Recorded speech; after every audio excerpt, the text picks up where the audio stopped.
Did you know that more than half of Canadians continue to live paycheck to paycheck? November is Financial Literacy Month. For many, that means getting control of their debts. This year's theme is taking charge of your finances. Clinton Wilkins is back on the CML couch this morning. There he is to answer some of your financial questions. Thank goodness you're here. Okay, let's talk about financial literacy. Why is this such an important topic? Well, I think November is a great time to look at your finances. I think going into the holidays, we're all notorious at potentially overspending. But starting into a new year, I really think it's important to take control of your finances. Yeah.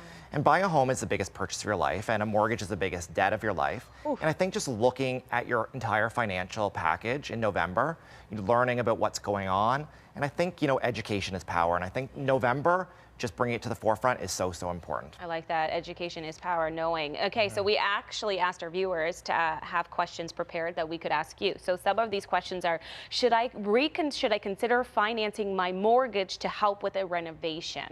I think that's a great point. A lot of times when people do their renovations, sometimes they'll have cash, but oftentimes they'll take out a loan or put it on an unsecured line of credit, which is typically a higher interest debt. Okay. I like financing renovations with the mortgage because tying the debt onto the actual home is definitely going to be at a lower rate, and it forces you to pay it down, which I think is important. Sometimes these unsecured lines of credit are a forever plan.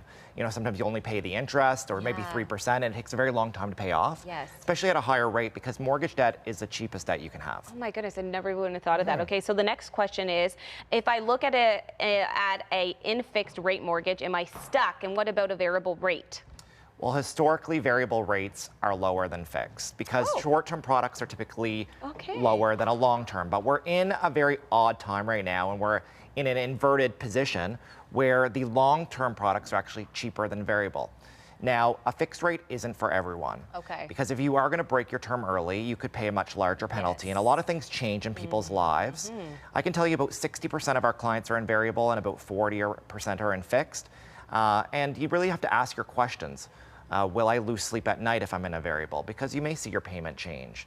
But on the flip side of it, variable is definitely going to provide you the maximum amount of flexibility. So I think it's just everybody's case is individual, and I think seeking the advice of an unbiased mortgage professional is so important, especially when it comes to rate. Oh my gosh! And this next question, I feel like many can relate. How do I know when I'm carrying too much debt? What are the signs? I get asked this question all the time. All the time.